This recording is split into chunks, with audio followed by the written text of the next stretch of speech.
श्री राधा माधव की जय।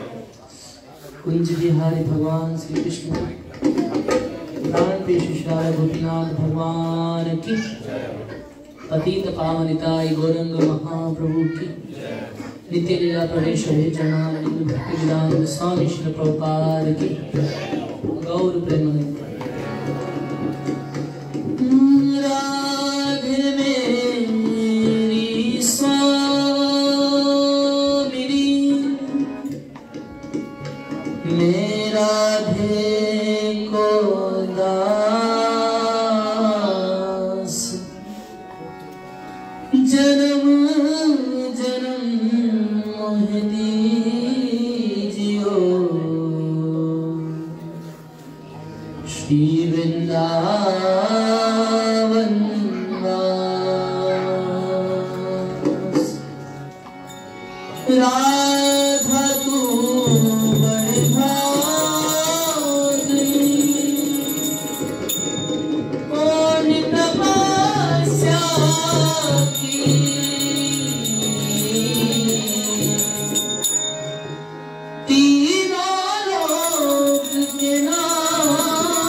हरी हरी हरे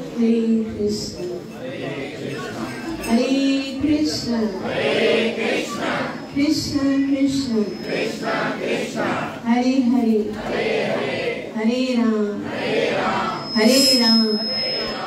राम राम हरे हरे हरे कृष्ण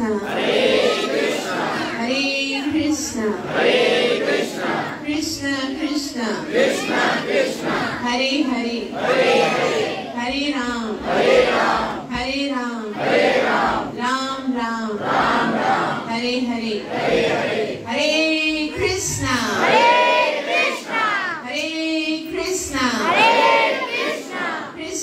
कृष्ण कृष्ण हरे हरे हरे राम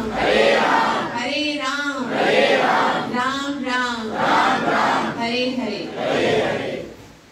भागवत कथा में प्रवेश करण खां पहिरीं गुरु ऐं गौरंग खां कृपा जी याचना कंदे मंगलाचरण कंदासूं ताकि असां जेकी कुछ ॿुधण वारा आहियूं उन जो असांखे पूरो लाभ प्राप्त थी सके जेको आहे कृष्ण प्रेम जी प्राप्ति। सभई हथ जोड़ो, अखियूं बंद कयो, साथ साथ में मुख भी बंद कयो। शांति। ओम नमो भगवते वासुदेवाय।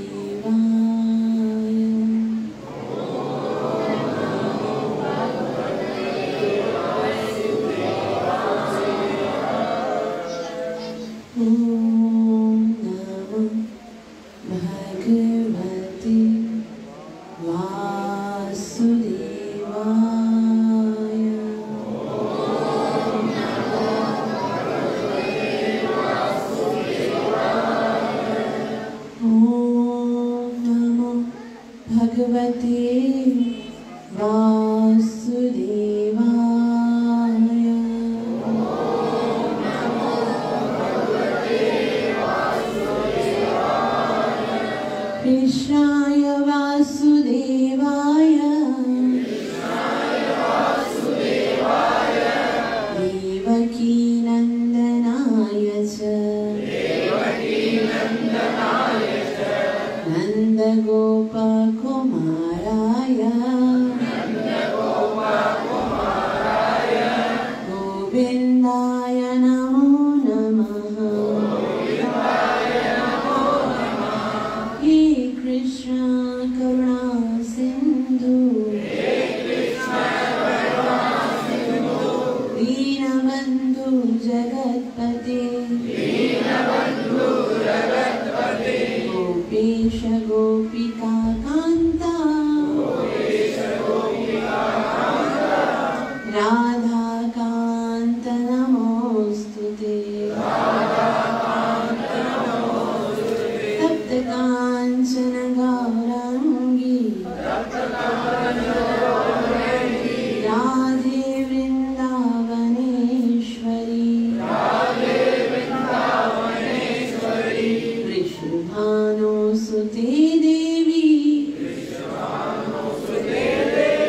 प्रणमामि हरिप्रिया। वाञ्छाकल्पतरुभ्यश्च कृपा सिन्धुभ्यैव च पतितनां पावनेभ्यो वैष्णवेभ्यो नमो नमः। जय श्री कृष्ण चैतन्य प्रभु नित्यानंद श्री अद्वैत गदाधर श्रीवास आदि गौर भक्तवृंद। हरे कृष्ण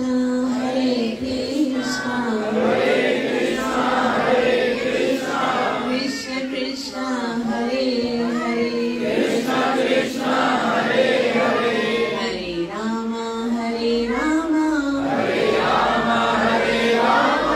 राम राम हरे हरे। ग्रंथराज श्रीमद् भागवत महापुराण की नित्य लीला प्रवेश शरणागति भक्ति वेदांत स्वामी श्री प्रभुपाद की गौर प्रेमानंद। परम सौभाग्य आहे जो असां गौर प्रेताय जे शरण में वेही करे भगवान श्री कृष्ण जे अद्भुत लीलाउनि के श्रीमद् भागवतम जे द्वारा ॿुधी रहिया आहियूं। इन खां पहिरें सत्र में असां श्रीमद् भागवतम जे प्रथम स्कंद में कीअं महाभारत जे युद्ध खां पोइ भगवान श्री कृष्ण वृंदावन द्वारिका मोकिलाए करे विया ऐं उन खां पोइ कीअं यादवनि जो नाश थी वियो ऐं पोइ परीक्षित महाराज जो जन्म ऐं परीक्षित महाराज के दिग्विजय जे करे जॾहिं उहे विया त पोइ कीअं उन्हनि खे सम्यक ऋषि जे गले में सर्प विझण जे कारण उन जे पुत्र श्रृंगी ऋषि श्राप ॾिनो के छा श्राप ॾिनाई 7 ॾींहनि में तव्हांखे तक्षक नाग अची करे ॾंगे वेंदो। तॾहिं परीक्षित महाराज खे इहा ॻाल्हि ख़बर पई तॾहिं उन पंहिंजो सभु राज त्यागे करे पंहिंजे पुट जनमेजय खे राज्य ॾिनो ऐं उन ई टाइम ते सन्यास जो वेश धारण करे गंगा नदीअ ते हली विया ऐं सभिनि उते घणा ई ऋषि मुनि वेठा हुआ। उन्हनि खां पुछण लॻा हिकिड़ो प्रश्न पुछाऊं, हिकिड़ो प्रश्न जेको प्रत्येक ऋषि मुनि खां पुछाऊं ऐं श्रीमद् भागवतम जो ॿियो सिखंदा असां प्रारंभ कंदासीं इन प्रश्न खां। अतः पृच्छामि संसिद्धिं योगिनां परमं गुरुं पुरुषस्येह यत्कारं म्रियमाणस्य सर्वदा। अतः पृच्छामि संसिद्धिं योगिनां परमं गुरु। मां तव्हां सभिनि खां पुछां थो अतः पृच्छामि हाणे मूंखे श्राप मिलियो आहे, मुंहिंजे पास केवल 7 ॾींहं आहिनि। मां तव्हां सभिनि खां पुछां थो तव्हां योगी आहियो, परम गुरु आहियो, ॿुधायो पुरुषस्य यत्कारम पुरुषस्य माना मनुष्य जे लाइ सभिनि खां महत्वपूर्ण कार्य कहिड़ो आहे? हरि बोल। असां सभिनि मनुष्य जो जीवन प्राप्त कयो आहे त इहो सवाल केवल परीक्षित महाराज जो न आहे, असां सभिनि जो इहो प्रश्न हुजणु घुरिजे कि मनुष्य जीवन में मनुष्य जो जीवन प्राप्त करण खां पोइ मनुष्य जो सभ खां महत्वपूर्ण कार्य कहिड़ो हूंदो आहे? ॾाढो महत्वपूर्ण सवाल आहे ऐं इन जो जवाब असां सभिनि खे ख़बर हुजणु घुरिजे। पुरुषस्येह यत् कार्यम के मनुष्य जे लाइ सभ खां इम्पोर्टेंट कार्य कहिड़ो आहे? अॼु असां सभई पंहिंजी पंहिंजी लाइफ में एतिरो बिज़ी हूंदा आहियूं ऐं कोई भी कार्य कंहिंखे चवंदा आहियूं त न भाई मेरे पास टाइम नहीं है, मां त ॾाढो बिज़ी आहियां, मां ऑफिस जे कार्य में बिज़ी आहियां, मां स्कूल जे कार्य में बिज़ी आहियां, मुंहिंजा एग्ज़ाम्स आहिनि, मुंहिंजी नौकरी आहे, मुंहिंजी जॉब आहे, मुंहिंजो गृहस्थ आहे, मां ॾाढो बिज़ी आहियां ऐं असां सम्झंदा आहियूं कि उही कार्य असांजे लाइ महत्वपूर्ण आहिनि तंहिं करे उन्हनि में बिज़ी आहियूं। लेकिन अॼु असांखे शुकदेव गोस्वामी ॿुधाईंदा कि वास्तव में ज्यादा महत्वपूर्ण कार्य उहो आहे जेको जंहिंमें असां व्यस्त आहियूं या उहो जंहिंखे असां कॾहिं समय न ॾींदा आहियूं। पुरुषस्येह यत् कार्यम ऐं उन खां बि वॾो ॿियो सवाल, दो क्वेश्चन है। एक तो मनुष्य जीवन में सभ खां महत्वपूर्ण कार्य कहिड़ो आहे ऐं ॿियो म्रियमाणस्य सर्वदा, जेको व्यक्ति अति शीघ्र मरण वारो आहे, म्रियमाणस्य, उनखे छा करणु घुरिजे? डेडलाइन मिली वई आहे, 7 ॾींहनि में मरी वेंदो ऐं उनखे जेको मरण वारो आहे उनखे छा करणु घुरिजे? लेकिन इहो सवाल त लॻे तो परीक्षित महाराज पंहिंजे लाइ पुछी रहिया आहिनि, छाकाणि त मरण वारा त हुया आहिनि न, असांखे त अञा घणा जन्म जीअणो आहे। लेकिन ईअं कोन आहे। शीला प्रभुपाद जी चवनि था परीक्षित जे पास त एटलीस्ट 7 ॾींहं आहिनि, है ना, उन्हनि जी मृत्यु त निश्चित आहे, एटलीस्ट वे 7 ॾींहं जी करे कोई मरदा, लेकिन असांजे पास त कोई गारंटी कोन आहे कि 7 ॾींहं छा 7 मिंट भी आहिनि या कोन आहिनि। तंहिं करे इहो सवाल भी उन्हनि पंहिंजे लाइ न बल्कि असांजे लाइ पुछियो कि को मरण वारो माण्हू आहे उनखे छा करणु घुरिजे। 2 क्वेश्चन, पुरुषस्येह यत् कार्यम म्रियमाणस्य सर्वदा, त उन जो उत्तर परीक्षित महाराज के शुकदेव गोस्वामी 2 अध्याय जे 2 सिकंद जे 1 अध्याय जे 5 श्लोक में ॾियनि था। ॾाढो सुंदर उत्तर आहे ऐं इहो ई भागवत जो सार आहे। सॼे भागवत जेकी आहे इन ही हिकिड़े श्लोक ते टिकियल आहे ऐं शुकदेव गोस्वामी ॿुधाइनि था तस्मात् भारत सर्वात्मा भगवान ईश्वरो हरि श्रोतव्य कीर्तितव्यस्य स्मर्तव्य इच्छतां भयम्। हरे कृष्ण। अगर आपको लगता है कि आपकी बात करना ज्यादा महत्वपूर्ण है तो बाहर जाके करिए।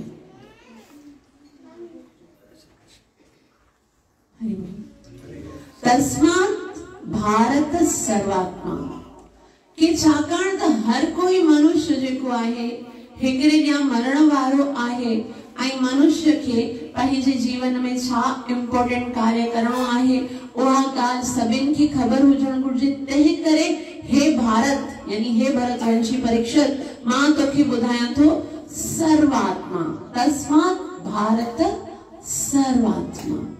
हे भारत उहो भगवान जेको सर्व आत्मा आहे यानी सभिनि जीवन जे हृदय में परमात्मा जे स्वरूप में रहे थो ऐं वो केर आहे?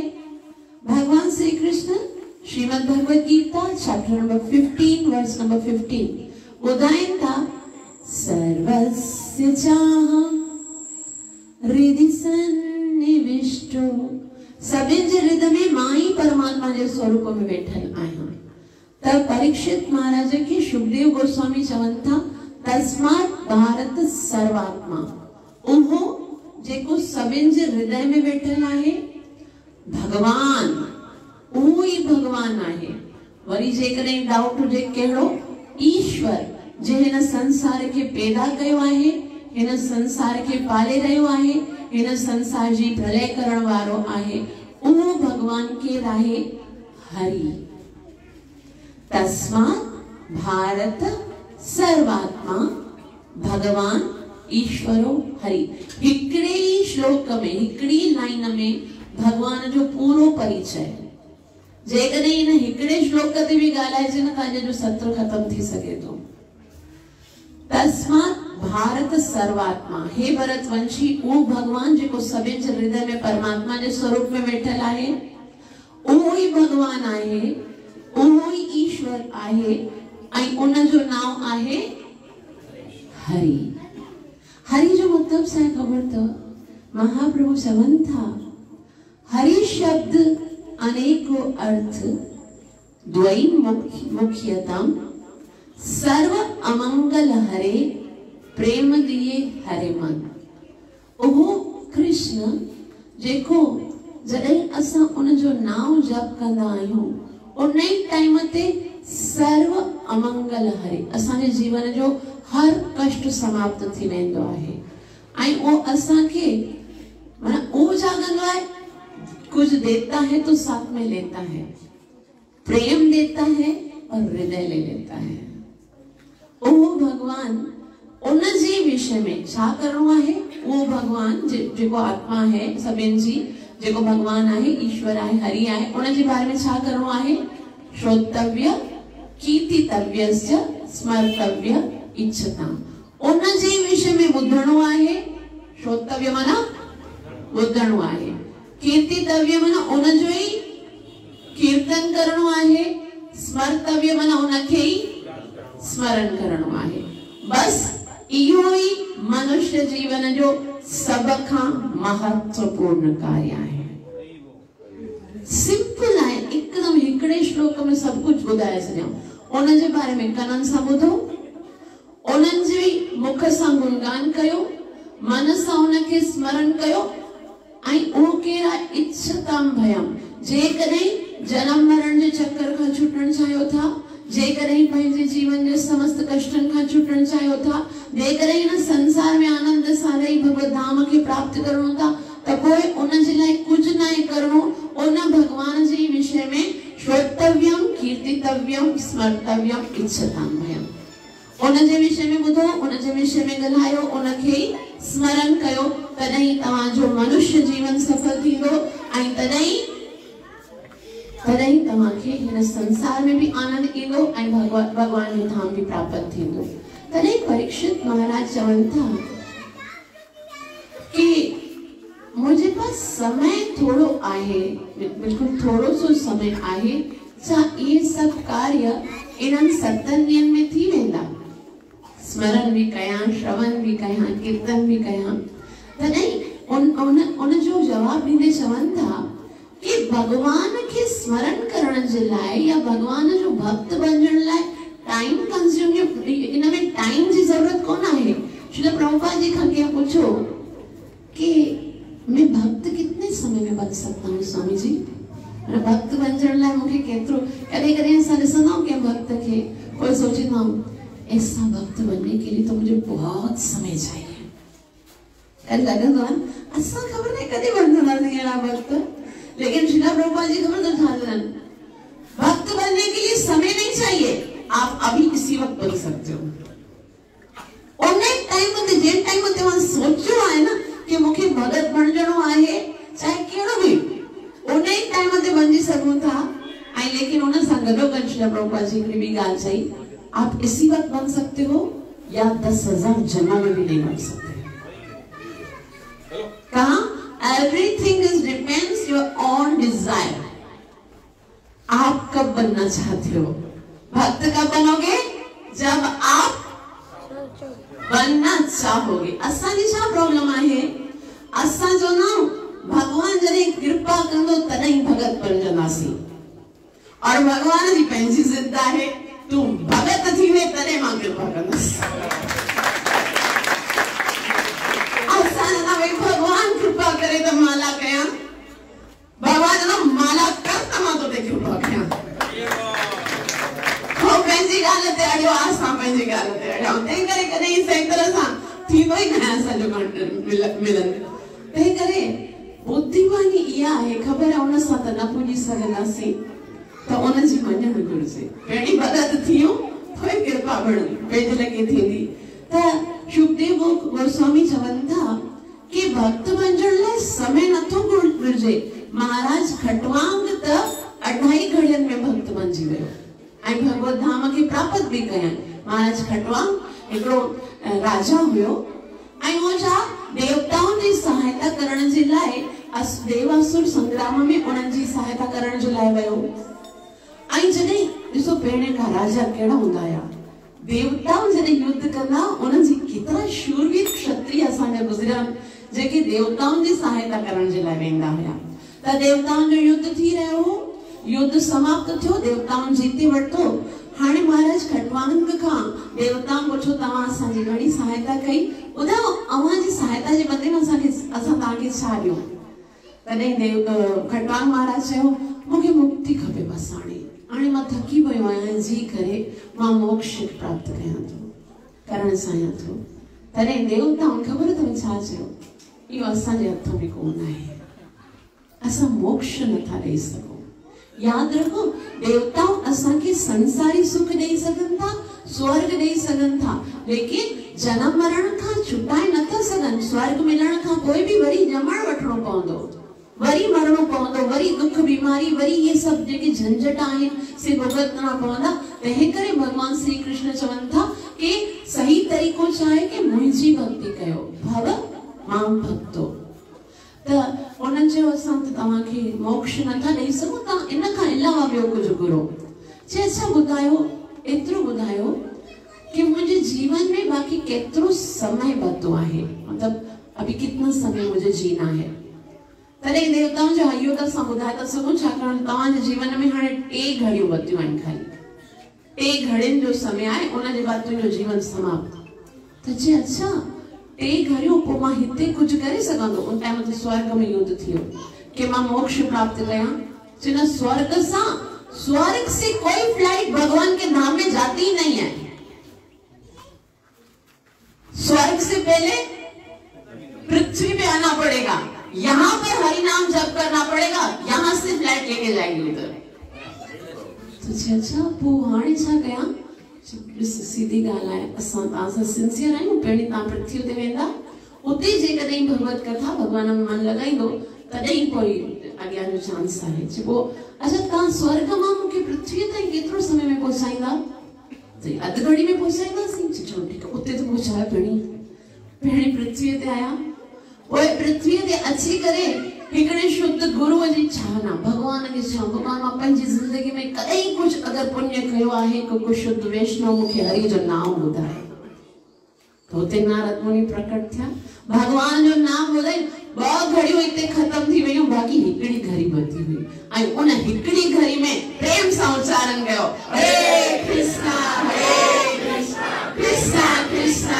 हरे हरे हरे राम राम राम हरे हरे ऐं मोक्ष प्राप्त थी ऐं असांजा इहे सभु कम पहिरीं थी चुका आहिनि पृथ्वी पे भी आ गए गुरु भी मिल गए महामंत्र भी मिल गया और देर किस बात की उठा मारो और भगवान के नाम की तैयारी करो हरे कृष्णा कृष्णा कृष्णा हरे हरे हरे राम राम हरे हरे ही जन्म में जेकॾहिं हली वियो पोइ वरी ॿिए जन्म में इहो जेको सीन हींअर तव्हां ॾिसी रहिया आहियो भागवत कथा थी रही है गौरंग महाप्रभु जा दर्शन शिला प्रभुपाद जी जो आश्रम आश्रय ऐं एतिरे सारे भक्तनि जो संग इहो केतिरे जन्मनि जे सौभाग्य जे बाद मिलियो तव्हां सोचे बि नथा सघो ऐं ॿीहर भगवान बि चवंदा भई इहे त सदुपयोग कंदा ई न आहिनि मिसयूज़ कंदा आहिनि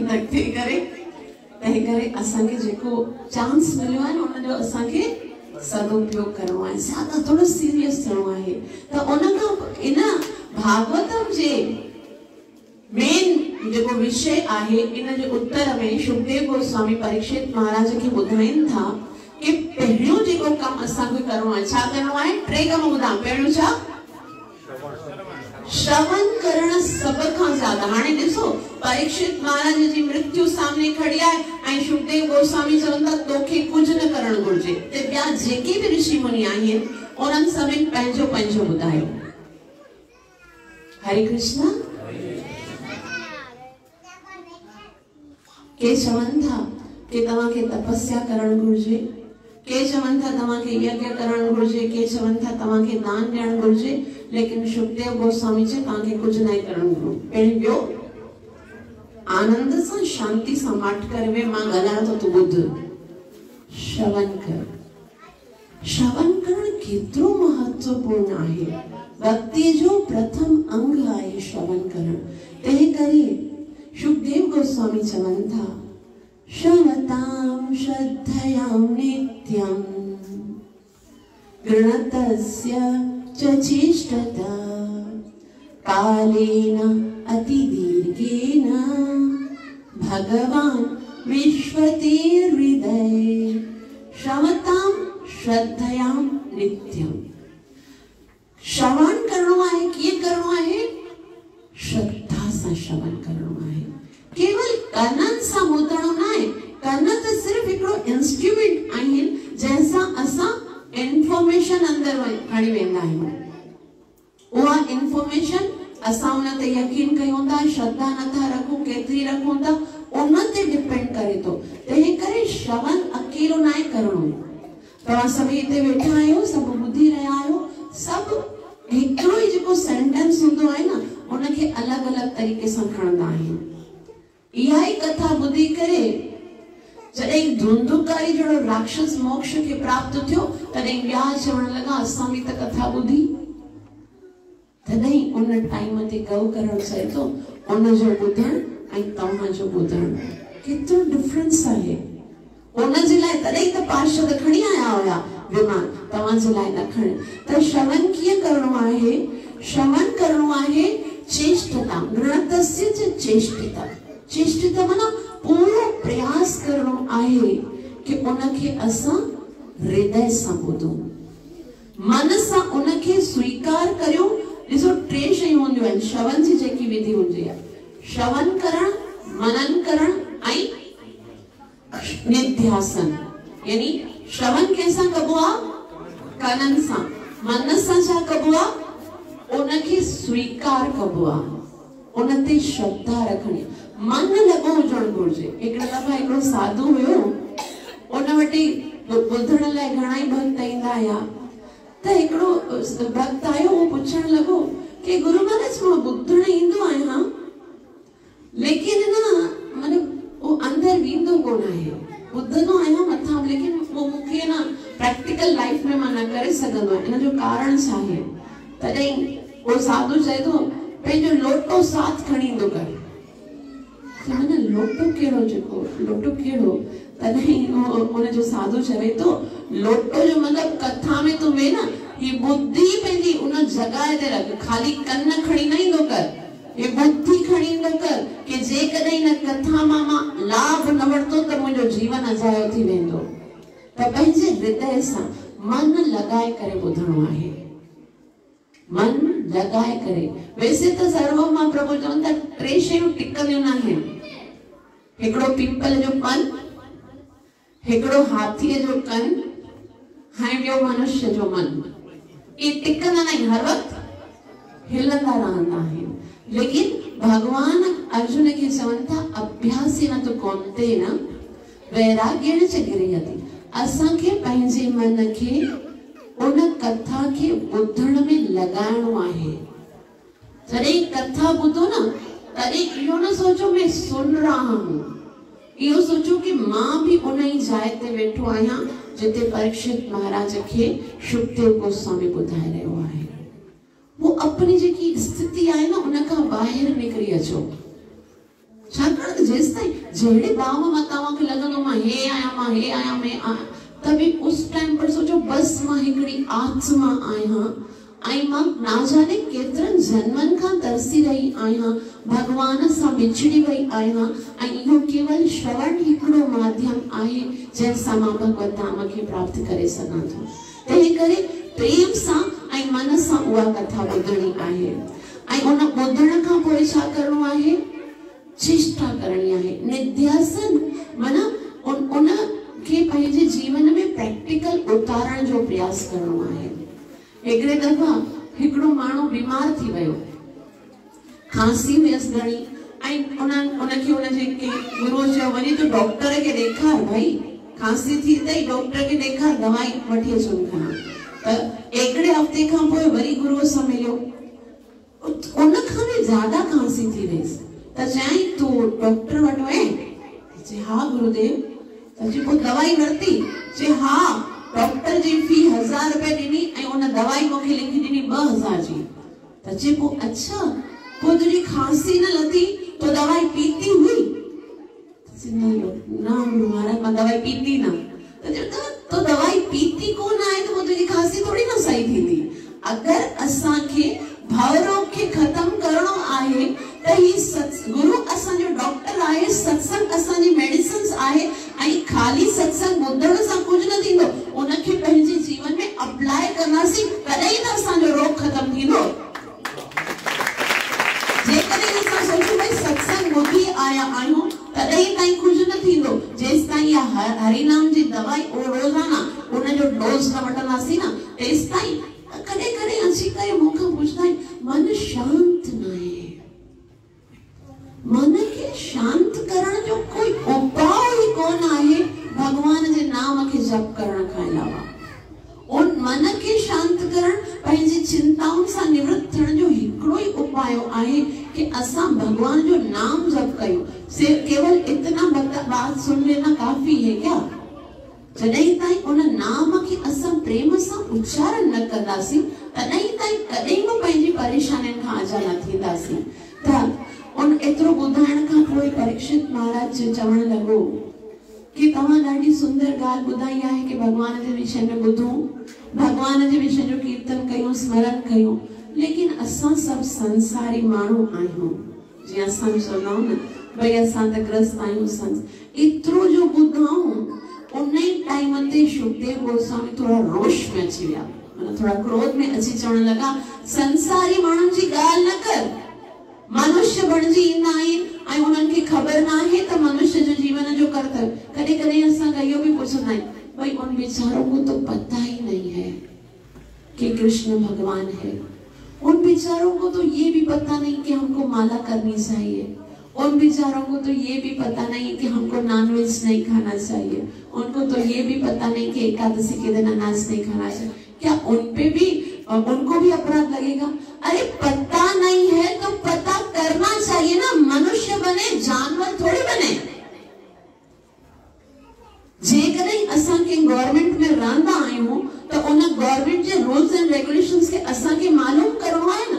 जेकॾहिं कोई कंहिंजो खून करे छॾे ऐं सोचे भाई मुझे तो पता ही नहीं था कि खून की सजा फांसी होती है, तो क्या गवर्नमेंट उसे माफ कर देगी? अगर उसे पता नहीं है तो वो गवर्नमेंट बोलेगी भाई तुम मनुष्य बने हो। ये जो खिताबें हैं गवर्नमेंट की, ये जो सारे अनाउंसमेंट्स है, ये जो न्यूज़ है, वो मनुष्य के लिए। कुत्ता यदि किसी कुत्ते को मारेगा तो उसको थोड़ी ना कोई जेल होगी, लेकिन मनुष्य यदि अपराध करता है, वो मनुष्य बना है, तो उसे पता होना चाहिए शास्त्र में मेरे लिए क्या आदेश लिखा हुआ है, मुझे क्या करना चाहिए। छाकाणि एकड़ी गाल हमेशा याद रखो, असां इहो चई करे छुटी नथा सघूं कि असां की खबर ही कोन आहे। हिकड़ी गाल याद रखो, ignorance is not means that you will be free from the law। जहालत जो मतलब इहो कोन आहे कि तव्हां जेको कानून आहे उन खां बरी थी वेंदा। असां जॾहिं मनुष्य बनिया आहियूं त असांजो कर्तव्य आहे इहो ॼाणो शास्त्रनि जे द्वारा कि असांखे छा करणु घुर्जे ऐं छा न करण घुर्जे। तंहिं करे सुखदेव गोस्वामी चवनि था मनुष्य बणजी करे संसारी माण्हू छा कंदा आहिनि?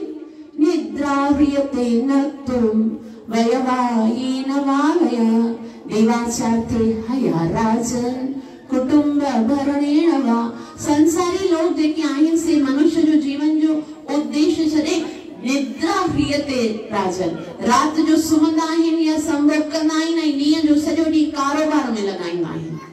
सुबुह खां वठी करे राति ताईं कमाई कंदा आहिनि ऐं राति जो सुम्ही करे भोग कंदा आहिनि ऐं उन्हनि खे भगवान जी भक्तीअ में कोई बि रुचि न हूंदी आहे। पंहिंजे घर बार में एतिरो मोह ऐं इन झंझट खां उहे निकिरी न सघंदा आहिनि त पोइ आखिर उन्हनि जो उद्धार कीअं थींदो?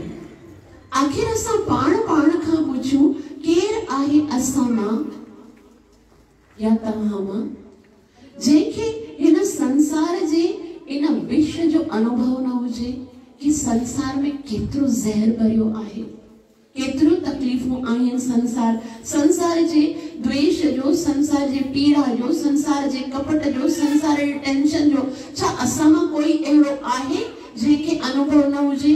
ही संसार हिकिड़ो अहिड़ो बंधन आहे कि असां केतिरो बि प्रयास कयूं था पर इन बंधन खां पाण खे छुटाए नथा सघूं। ही संसार त एतिरो असांखे कसे करे पकड़ियो आहे ऐं जेतिरो असां संसार जी ओर वधंदा ओतिरो भगवान खां परे थींदा। तंहिं करे असांखे इन ॻाल्हि खे वैराग्य जी घुरियत थी।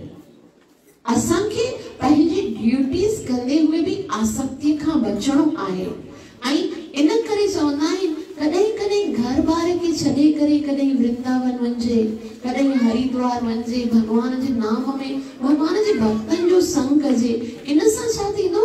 असांखे कृष्ण जे प्रति आकर्षण उत्पन्न थींदो ऐं असां हर वक्त सोचींदा आहियूं असां हली वेंदासीं त घर जो छा थींदो, असां हली वेंदासीं त मुंहिंजो कारोबार केरु कंदो, मां एतिरो बिज़ी शेड्यूल हूंदो आहे सुबुह खां शाम ताईं त मुंहिंजो त बिज़नेस चौपट थी वेंदो। असां खां पहिरीं जेके कब्रनि में पिया या जेके शमशान में सड़ी विया उन्हनि बि इहो ई सोचो हो कि असां न हूंदासीं त छा थींदो। तॾहिं उन्हनि बि इहो सोचो हो असां जेकॾहिं घर छॾे वेंदासीं घर कीअं हलंदो, असां जेकॾहिं कारोबार छॾे वेंदासीं कारोबार कीअं हलंदो। उन्हनि जे वञण खां पोइ अञा सुठी दुनिया हली रही आहे। असां बि हली वेंदासीं न, अगर असां मां कोई भी हली वेंदो न दुनिया खे कोई फर्क न पवंदो। ही दुनिया त ईअं ई हलंदी पई, बस असां खाली इहो सोचणो असां जाए तो किस तरह से जाए।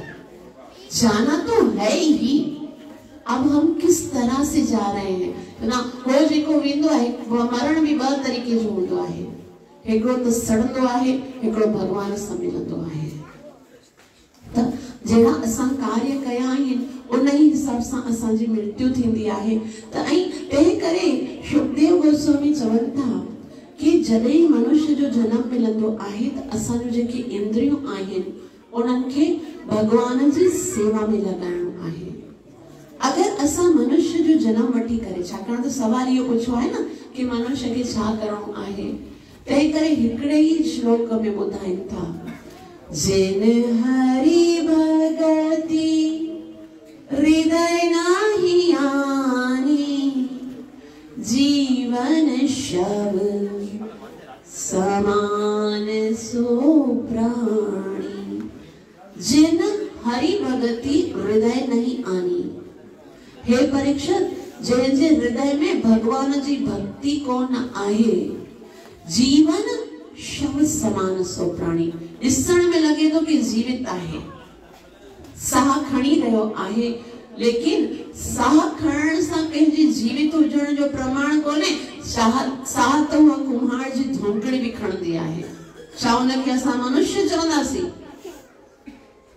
उहो त जीते जी मुर्दा जे समान, जीवन शव समान सो प्राणी, शव जे समान आहे। तॾहिं पुछो परीक्षित महाराज मगर शव त खाईंदो पीअंदो कोन आहे न, हो जेको भगवान भक्ति न कंदो आहे, खाईंदो आहे, पीअंदो आहे, सुम्हंदो आहे, भोग कंदो आहे।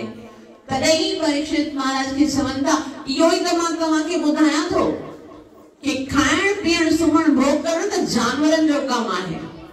और मनुष्य बणिजी करे जेकॾहिं उहो इहे कार्य करे थो त उनखे मनुष्य चवण जो अधिकार कोन आहे। छाकाणि त भगवत भक्तिहीनस्य जाति शास्त्र जप तप अप्राणस्य इह देहस्य मंडनम लोकरंजनम। जेकॾहिं हृदय जे अंदर भगवान जी भक्ति कोन आहे पोइ इन जे अलावा जेके भी तव्हांजूं क्वालिटीज़ आहिनि, जाति शास्त्र जप तप यानी सुठे कुल में जन्म वठण, ज्यादा एजुकेशन प्राप्त करण, भले केतिरो ही तपस्या कई हुजे, केतिरा ही विर्त कया हुजनि, केतिरा ही दान ॾिना हुजनि, सभई अगर भगवान जी भक्ति न आहे त उहे कीअं आहिनि? अप्राणस्य इह देहस्य। कि कोई मुर्दो हुजे ऐं उनके मंडनम लोकरंजनम, सुंदर वस्त्र पहराए, सुंदर हार आभूषण पहराए करे उन डमी जी तरह उनके डेकोरेट करे रखी छॾियो बस। छाकाणि त प्राण केर आहे? प्राण आहे भगवान जी भक्ति हृदय में। तस्मात् भारत सर्वात्मा, जीवन तो सिर्फ भगवान जी भक्ति जो नाम आहे। तंहिं करे भगवान जी भक्ति का असां के पाण के जोड़णो आहे। इहो ही ॿुधाइनि था हिते। ऐं हिते एतिरा माण्हू जेके ज्ञान प्राप्त कंदा आहिनि, नित्यासन न कंदा आहिनि, ज्ञान प्राप्त केॾा वॾा वॾा विद्वान हूंदा आहिनि संस्कृत में। पूरी भगवत गीता जे हिकिड़े हिकिड़े श्लोक ते, भगवत गीता जो हिकिड़े हिकिड़े श्लोक ते छोटा छोटा मायने ॿुधाईंदा आहिनि। लेकिन उन्हनि खां पुछे कि भई प्रैक्टिकल तव्हांजे जीवन में छा आहे, खाईंदा छा हो? उहो ई नॉन वेज, उहो ई अंडा थूम बसर वग़ैरह भोग लॻाए खाईंदा आहिनि। एकादशी जा उहो ई अन्न खाईंदा आहिनि। छा फ़ाइदो आहे हिन ज्ञान जो? जेकॾहिं असां भक्त न बणिया आहियूं, जेकॾहिं भगवान लिखियो आहे पहिरीं मूंखे भोग लॻाए पोइ खाओ, यज्ञार्थात् कर्मणां यत्र लोकोयम कर्म बंधना। जेकॾहिं मुंहिंजी भक्ति न कंदा त पोइ तव्हां जेको भी कार्य कंदा उहो तव्हांजे जनम मरण जे चक्कर में तव्हांखे कर्म बंधन में लॻाईंदो। त जेसिताईं हृदय जे अंदर भक्ति कोन आहे, ज्ञान असांखे नथो तारे सघे। तंहिं करे भगवान चवनि था, नाहम वेदैर न तपसा न दानेन चेचया। जेसिताईं भक्ति न हूंदी तेसिताईं तव्हांजे अंदर भले केतिरियूं भी क्वालिटीज़ हुजनि, मूंखे प्राप्त नथा करे सघो।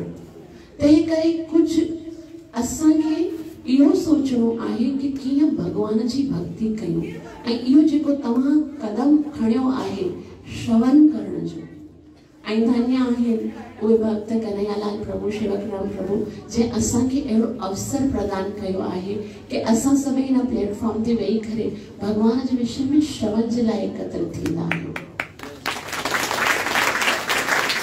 इन खां वॾो दान ॿियो कोई थी नथो सघे। गोपियूं चवनि थियूं, कवि भेड़े तम कलमशापहम। इन खां वॾो दान त कोई थी नथो सघे कि जंहिंजे कारण असां भगवान जो नाम ऐं भगवान जी कथा ॿुधी सघूं। त हिन ॿिए सिकंद में मुख्य विषय आहे श्रवण। नंढो सो सिकंद आहे, उन जा 10 चैप्टर्स आहिनि, 10 अध्याय आहिनि। पहिरीं 2 अध्याय में हृदय में वेठल परमात्मा जे ध्यान जे विषय में ॿुधायो वियो आहे कि हृदय में भगवान वेठो आहे, उन जो कीअं ध्यान कीजे। ऐं उन खां पोइ विश्व रूप जे विषय में ॿुधायो आहे कि संसार जी जेकी बि वस्तु आहे, हर हिकु वस्तु जेकी आहे वो भगवान जो स्वरूप आहे। कीअं भगवान जो स्वरूप आहे? जेतिरियूं नदियूं आहिनि से भगवान जे शरीर जो नाड़ियूं आहिनि, पर्वत आहिनि से भगवान जे शरीर जूं हड्डियूं आहिनि, वृक्ष आहिनि से भगवान जे शरीर जा रोम आहिनि, ऐं जेके सभु लोक आहिनि, 14 लोक आहिनि। हेठां लोक भगवान जा चरण आहिनि, उन खां पोइ घुटना आहिनि, उन्हनि खां पोइ कमर आहिनि, उन्हनि खां पोइ वक्षस्थल आहे। त इहे सभु भगवान जे मस्तक ताईं सत्यलोक जेके आहिनि से भगवान जा ई अंग आहिनि। इहो इन करे भगवान केतिरो विराट आहे। कॾहिं कॾहिं लॻंदो आहे न, भगवान जेतिरो नंढड़ो ॾिसी करे कृष्ण आहे, नंढो सो माखन चोरी करे लॻंदो आहे, पोइ लॻंदो आहे ये छोटा सा भगवान क्यों है? भगवान मीन्स विशाल होना चाहिए। भगवान मीन्स बहुत वॾो हुजणो घुरिजे। जेको आहे न, ये कंहिंजे मन में इहा धारणा हूंदी आहे। त इहो शुकदेव गोस्वामी ॿुधाइनि था कि प्रत्येक वस्तु कण कण में भगवान आहे, लेकिन उहो भगवान जेको आहे उन जो हिकिड़ो स्वरूप आहे। ऐं उन जो स्वरूप छाजे करे असां जहिड़ो आहे ताकि असां उन सां प्यार करे सघूं। हाणे तव्हां सोचो, भगवान जेकॾहिं हीअं कण कण में पखिड़ियल हुजे, हे जेके वृक्ष आहिनि से भगवान जो रोम हुजनि, जेके दरख़्त आहिनि से भगवान जो हड्डियूं हुजनि, जेके है ना नदियूं आहिनि से नारियूं, प्यार कैसे करोगे? उसको देखोगे कैसे? उसकी मुस्कुराहट को कैसे देखोगे? उसकी कृपा, उसके भगवान जो दर्शन किए करनासी।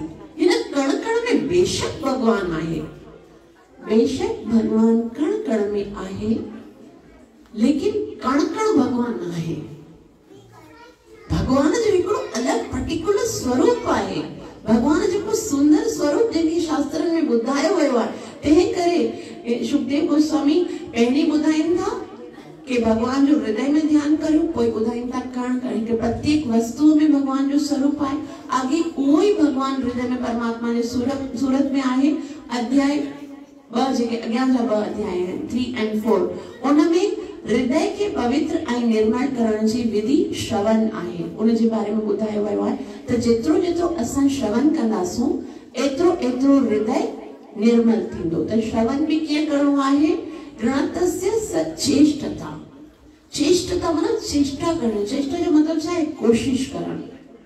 सर हम हिकिड़ी कथा ॿुधाइनि था कि गर्मी जो ॾींहुं हुयो, हिकिड़ी माता जी गर्मीअ जे ॾींहं में अना लकड़ियूं हूंदियूं आहिनि उनखे जलाए करे उन ते रोटी बणाई ऐं घणाई भोजन पंहिंजे पतीअ जे साम्हूं रखिया। गर्मी एतिरी हुई त पंखो जलण लॻी, ईअं पंखो विझड़ी कंदा आहिनि न उहो करण लॻी।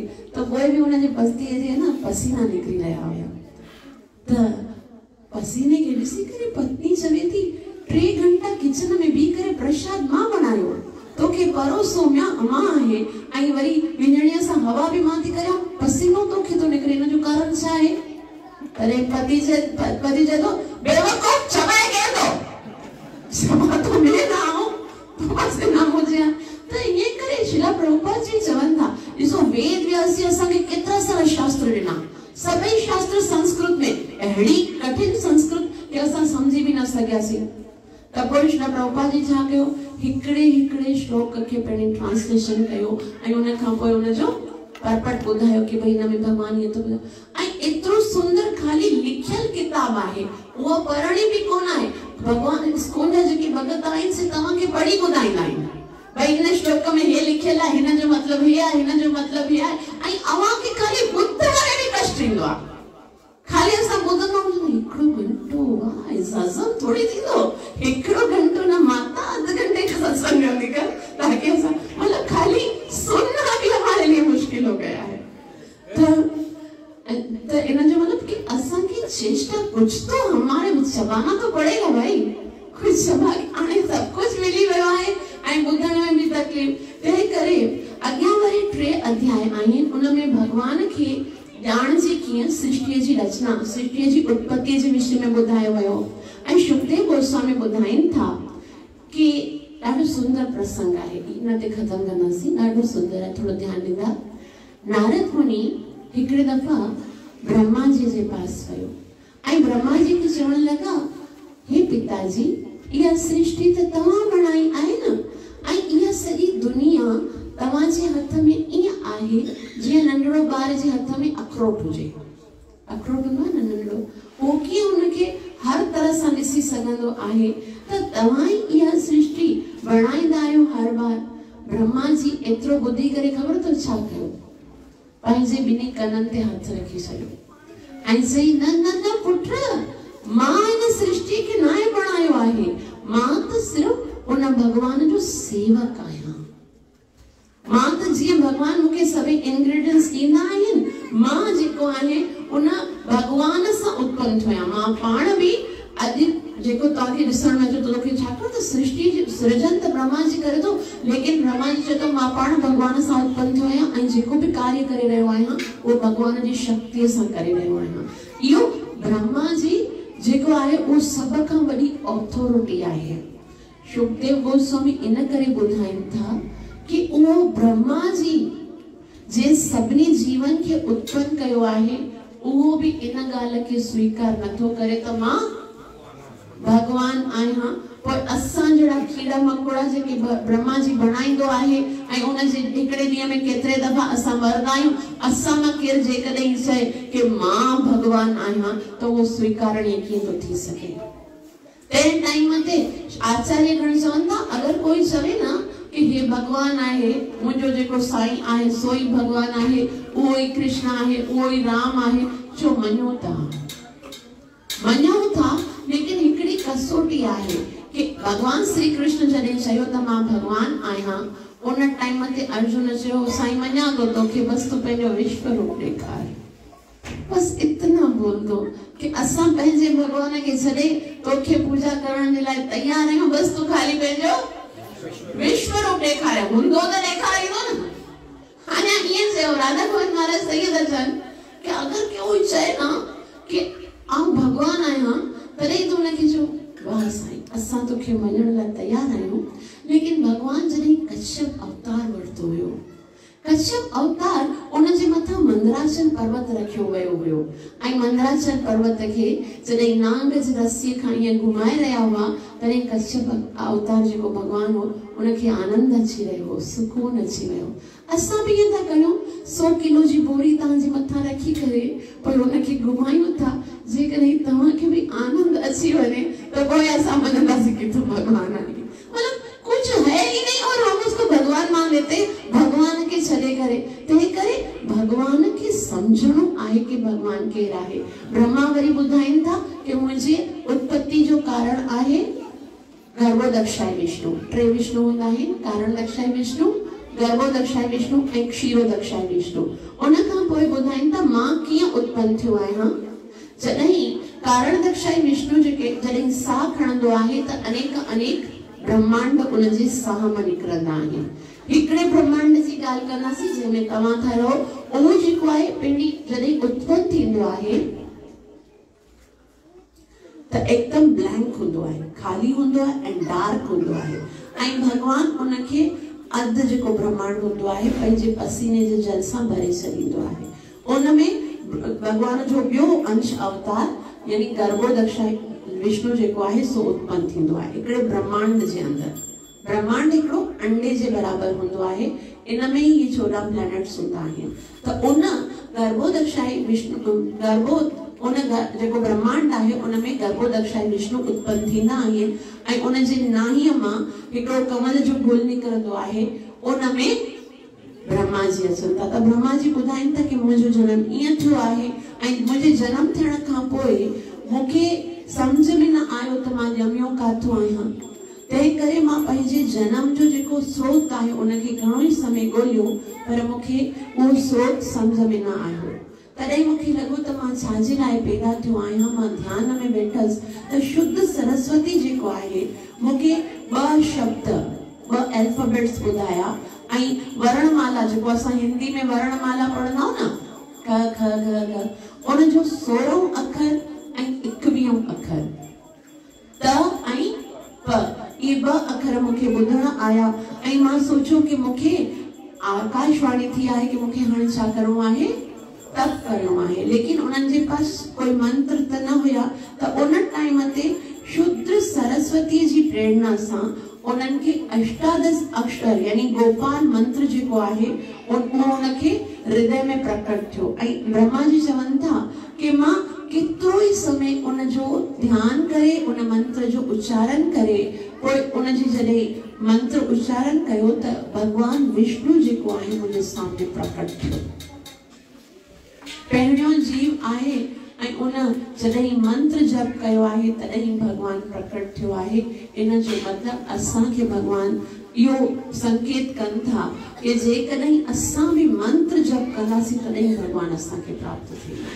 हरे कृष्ण कृष्ण कृष्ण हरे हरे, हरे राम राम राम हरे हरे, कलैव नास्तैव नास्तैव नास्तैव। तंहिं करे उन मंत्र जो असांखे जाप करणो आहे ऐं उन खां पोइ ब्रह्मा जी ॿुधाइनि था जॾहिं भगवान प्रकट थिया तॾहिं मां उन सां हथ मिलायो, कर स्मरण कर स्पर्शम यानी उन जो हथ। हाणे हिते हिकिड़ी ॻाल्हि क्लियर करणी आहे। कुझु माण्हू चवंदा आहिनि त भगवान निराकार आहे, भगवान जो हथ कोन आहे, भगवान जो पेर कोन आहे, भगवान जो शरीर कोन आहे। जेकॾहिं भगवान जो शरीर न हुजे हा त ब्रह्मा जी कीअं लिखनि त मां भगवान सां हथ मिलायो। त मूर्ख माण्हू हूंदा आहिनि जेके सोचींदा आहिनि कि भगवान निराकार ही आहे। बेशक भगवान जो हिकिड़ो स्वरूप आहे निराकार, लेकिन भगवान जो हिकिड़ो स्वरूप हरे कृष्ण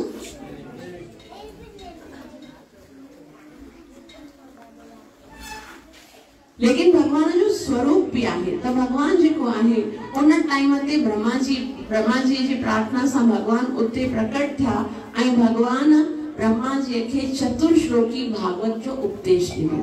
4 श्लोकनि में पूरी भागवत ॿुधाई। 4 श्लोक छाजी करे, छाकाणि त असांजा वेद भी 4 आहिनि, ब्रह्मा जा मुख भी 4 आहिनि ऐं चतुर्श्लोकी जो उपदेश ॾियण खां पोइ ब्रह्मा जी चवनि था कि जॾहिं भगवान मूंखे उहो उपदेश ॾिनो तॾहिं उन जे आदेश खां पोइ मां इन सृष्टि जो सृजन कयो आहे।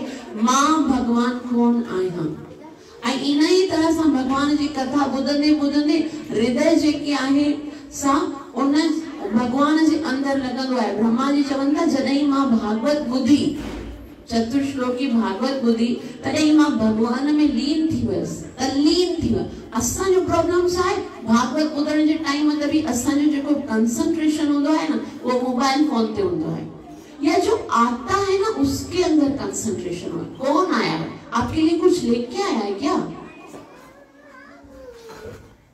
या जो जा रहा है उसके ऊपर कंसंट्रेशन होता है। मतलब इट मीन्स असां समझना ये तो बोलती रहेगी। हरे कृष्ण। तो असां के एतिरो सुंदर अवसर मिलंदो आहे त असां के पूरो कंसंट्रेशन कथा में रखण घुरिजे। सिर्फ इहो ही भागवत ॿुधण खां पोइ ब्रह्मा जी चवनि था ये 4 श्लोक मां ॿुधा ऐं मुंहिंजे अंदर एतिरी शक्ति अची वई कि मां सॼे संसार खे सृजन कयो आहे। ये 4 शब्द ॿुधी करे परीक्षित महाराज खे भगवान प्राप्त थी वियो। ऐं इहो ई भागवत असां ॿुधूं था, कोई असांजे अंदर कोई परिवर्तन ई नथो अचे।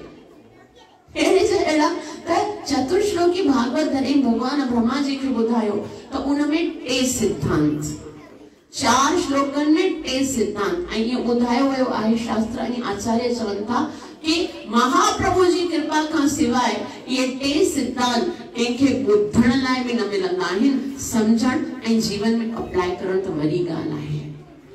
त उहे कहिड़ा सिद्धांत आहिनि? ज्ञानम विज्ञानम तदंगम रहस्यम। यानी कि ये 4 शयूं, 3 शयूं अहिड़ियूं हूंदियूं आहिनि सभु शास्त्रनि जो हिकिड़ो मूल जेको आहे मक़सद जेको हूंदो आहे, मेन टॉपिक हूंदो आहे न, उहो 3 शयूं हूंदियूं आहिनि। कहिड़ियूं हूंदियूं आहिनि? मां तव्हां खां वरी पुछंदमि, जेकॾहिं तव्हां ध्यान सां ॿुधंदा तॾहिं सम्झ में ईंदो। सभिनि शास्त्रनि में 3 शयूं ॿुधाई वयूं आहिनि। कहिड़ियूं? हिकिड़ो आहे संबंध ज्ञान, भगवान सां असांजो कहिड़ो संबंध आहे। ॿियो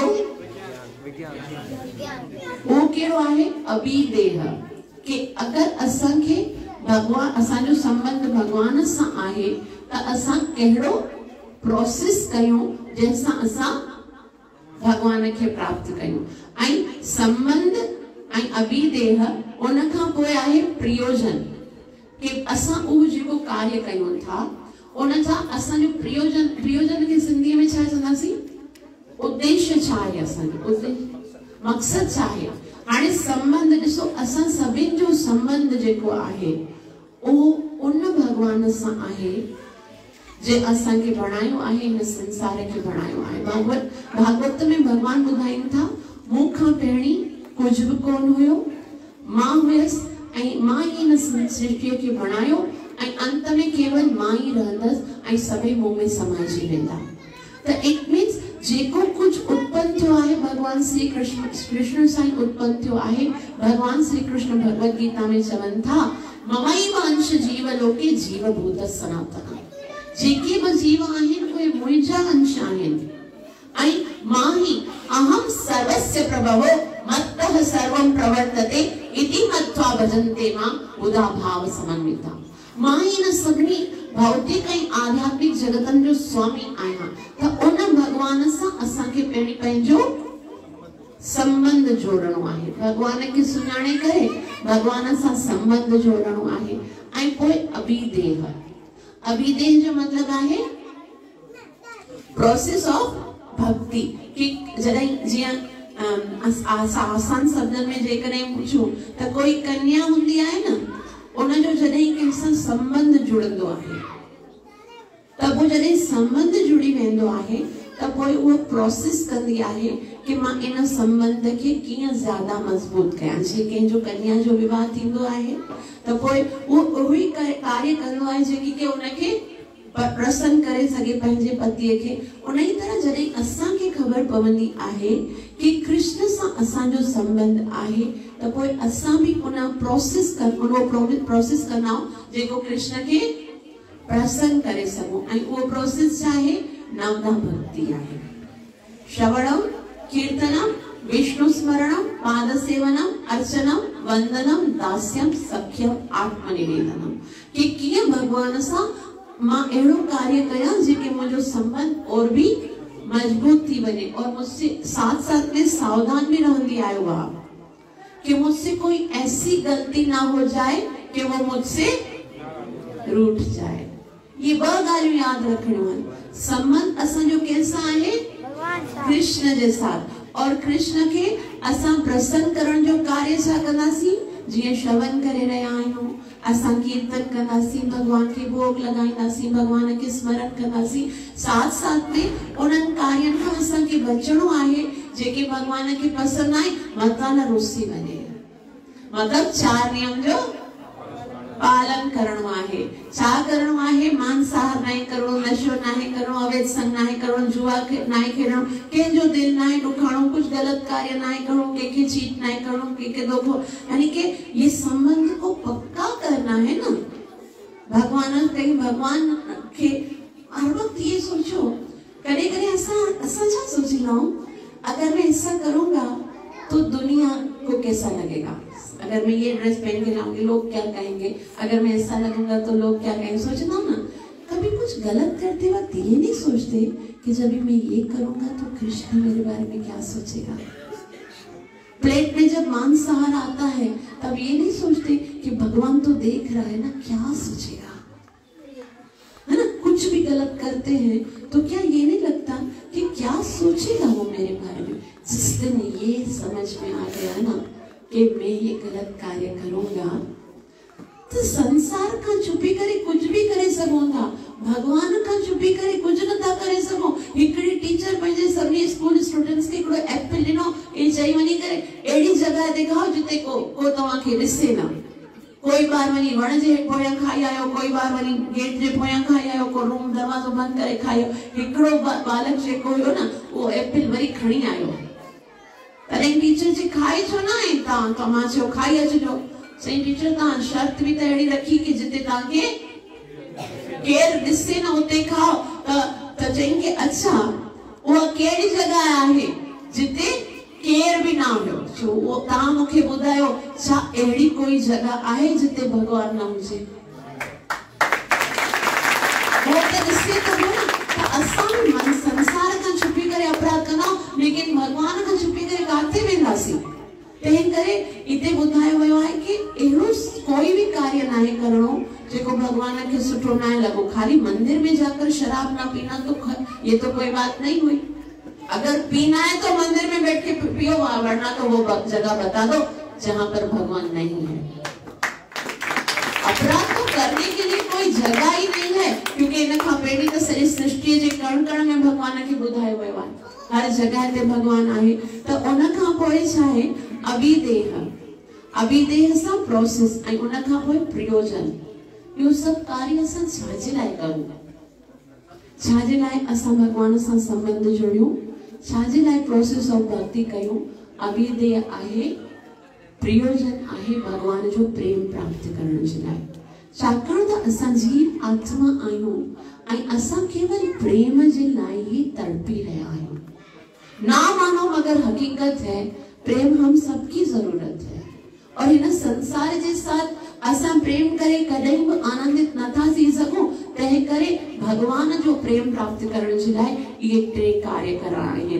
तंहिं करे इन जे विषय में ॿुधाइण खां पोइ आख़िरी अध्याय में हाणे ॿियो सिकंद जेको पढ़ी रहिया आहियूं उन जे अंतिम सिकंद में भागवत जा 10 विषय ॿुधाया विया आहिनि। भागवत में 10 टॉपिक्स आहिनि। भागवत गीता में घणा टॉपिक्स आहिनि? 5। कहिड़ा? आत्मा,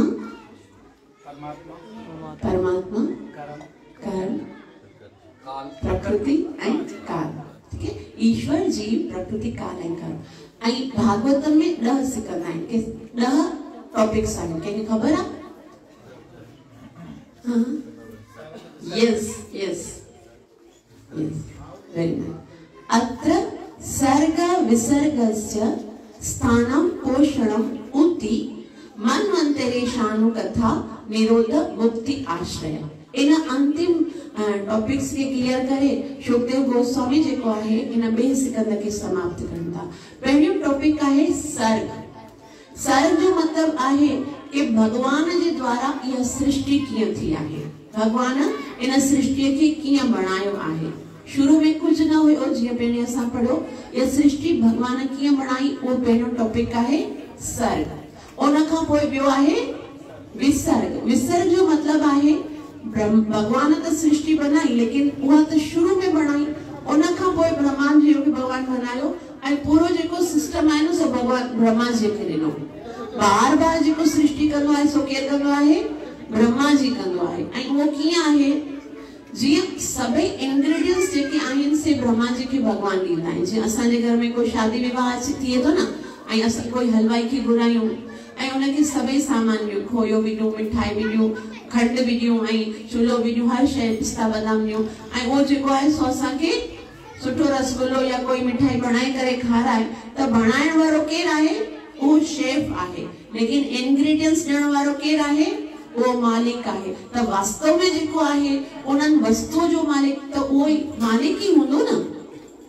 अगर वो हलवाई बनाने का पूछो तो भाई मैंने बनाया तो मैं घर लेके जाऊंगा मतलब सुनो ये यार सब सामान मांगने तो मैंने पैसा वट निकल है ना तो ॼाण वारो तो वो भगवान है ना सब शयूं उन्हनि खे ॾिनई।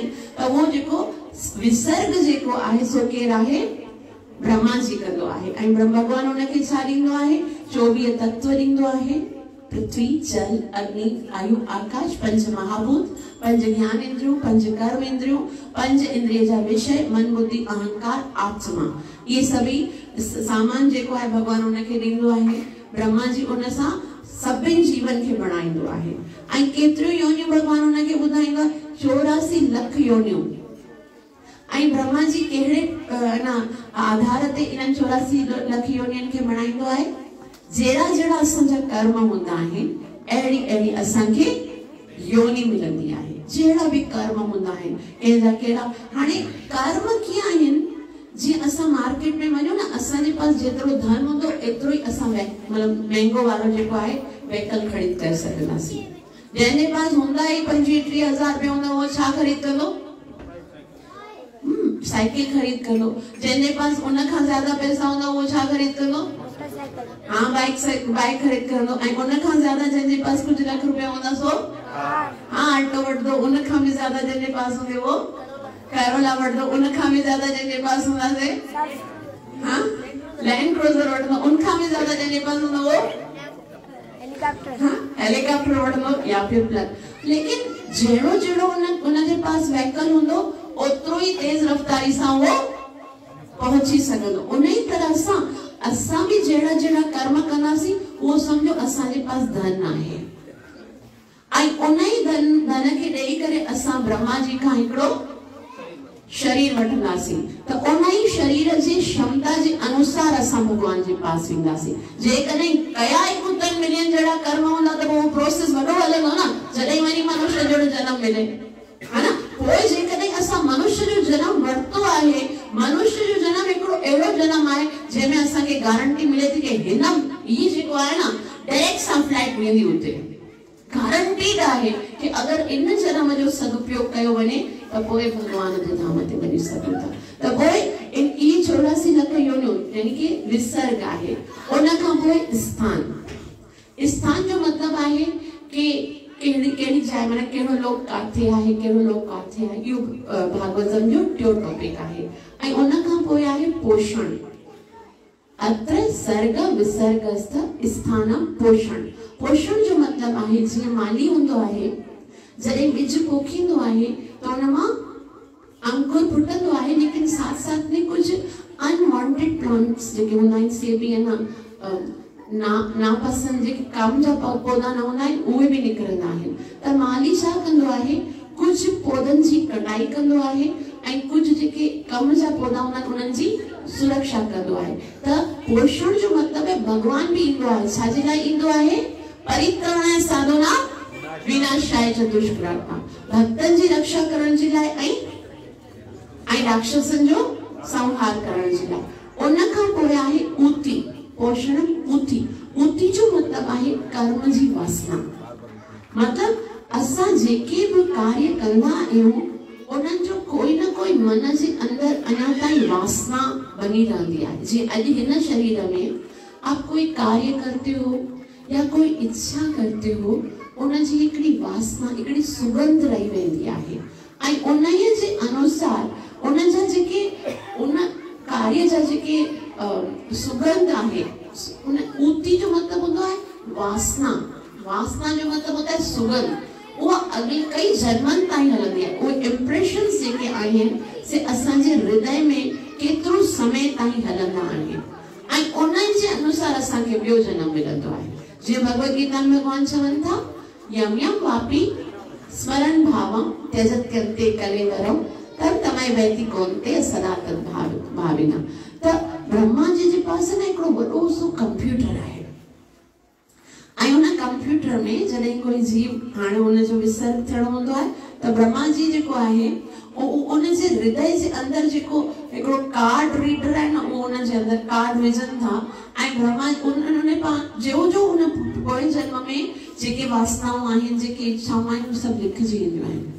पोइ चित्रगुप्त खां पुछंदा आहिनि कि भई इन छा कयो पोइ जन्म में, तॾहिं उते लिखियो हूंदो आहे कि भई पहिरें जन्म में ॾाढो सुठो भगत हुयो, ॾाढो भलो हूंदो हुयो, परोपकार कंदो हुयो ऐं मंदिर में वेंदो हो, कथा कीर्तन कंदो हो, लेकिन हिन जी हिकिड़ी इच्छा रही वई आहे। चए कहिड़ी इच्छा रही हुई?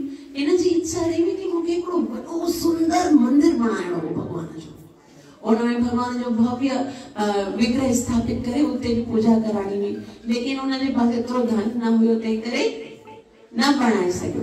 तॾहिं ब्रह्मा जी चवंदो हिनखे हाणे डी दबाए हिनखे हिकदमि धनी परिवार में जनम ॾे। पोइ उनखे एकदम धनी परिवार में जन्म ॾिनो। वरी ॿियो ईंदो आहे, उन जो लिखियो हूंदो आहे चई त मनुष्य जो जनम वरिताई मगर कॾहिं बि भॻवान साइड में भागवत कथा थींदी कॾहिं वञी करे दर्शन न कयाई, भॻवान जे मंदिर में दर्शन कॾहिं वियो ई न, त चई इन जे लाइ डी दबाए। छा थो करे? इहो सॼो ॾींहुं सुबुह खां वठी करे गॾण वांगुरु कमु थो करे, तंहिं करे डी फॉर डोंकी। हाणे हिनखे छा बणाए छॾियो? त जेको जेको असांजो हूंदो आहे न, वासना हूंदी आहे, उन जे अनुसार असांखे ॿियो मिलंदो आहे। त तंहिं करे चवंदा अगरि कोई व्यक्ति हूंदो आहे उनखे ख़बर ई न आहे खाइणो छा आहे, सुबुह जो ऑमलेट खाईंदो आहे, ॾींहं जो चिकन खाईंदो आहे, राति जो छा खाईंदो आहे, त अहिड़े मनुष्य खे ब्रह्मा जी वरी दबाईंदो आहे, चवंदो हाणे हिनखे छा बणाए छॾियो?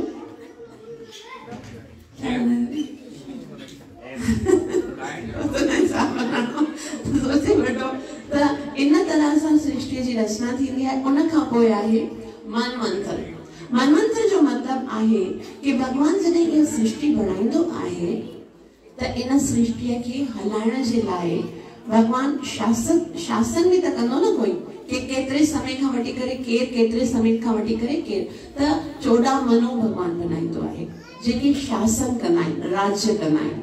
ब्रह्मा जी जे हिकु ॾींहं में 1000 चतुर्युगी हूंदी आहे ऐं हर हिकु मनुअ खे 71 चतुर्युगी मिलंदो आहे ऐं हर मनु जेको आहे 71 चतुर्युगी ताईं राज्य कंदो आहे ऐं सभिनि जेके मनु ईंदा आहिनि उहे कुझु न कुझु सिद्धांत बणाईंदा आहिनि जंहिंसां जीव जेको आहे सो भगवान जे धाम ताईं वञी सघे। माना को मनु जेको आहे एकादशी उपवासी विधि मनाईंदो आहे, कोई दान जी, कोई धर्म जी, कोई नाम जी, कोई भागवत कथा जी।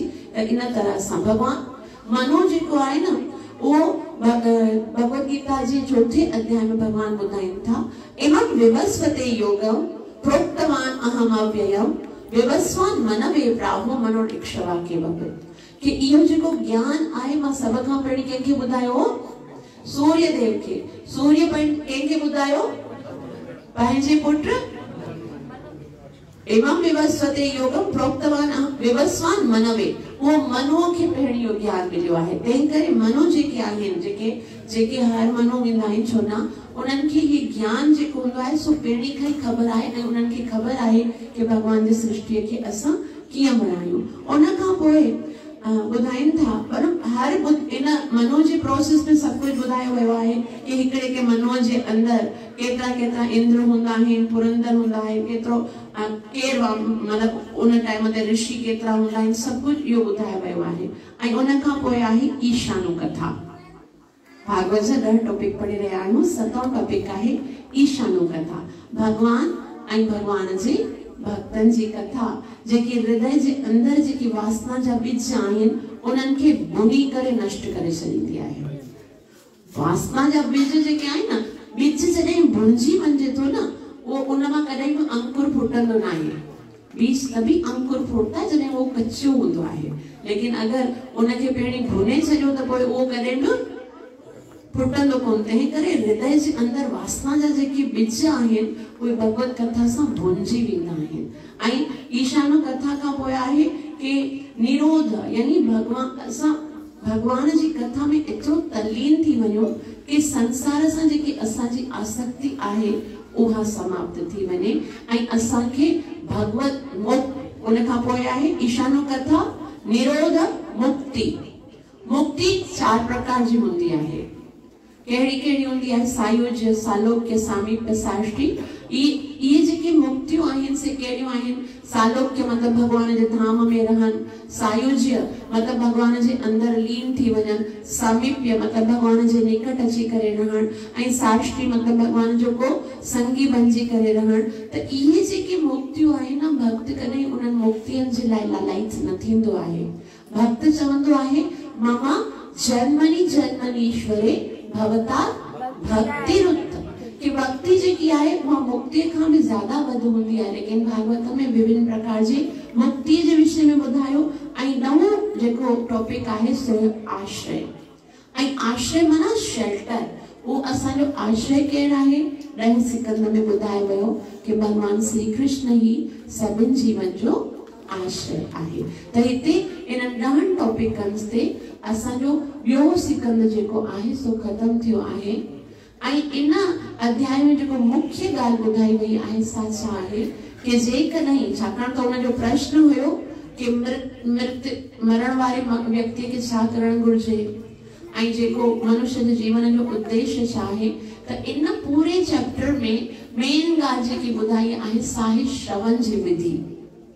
जेतिरो जेतिरो असां श्रवण कंदासीं ओतिरो ओतिरो असांजे अंदर भगवान सां प्रेम उत्पन्न थींदो। ऐं इन जो ज्वलंत प्रमाण ॾींदे हुए आचार्य चवनि था रुक्मणी मैया।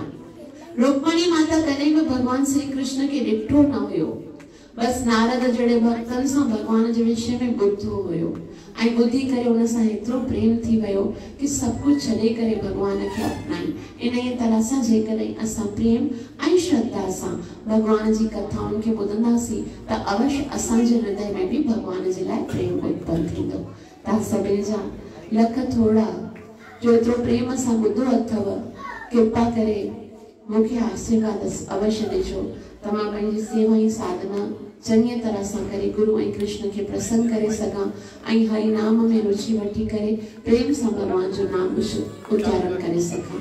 हरे कृष्णा कृष्णा कृष्णा हरे हरे, हरे राम राम राम हरे हरे, हरे कृष्णा कृष्णा कृष्णा हरे हरे, हरे राम राम राम हरे हरे, हरे कृष्णा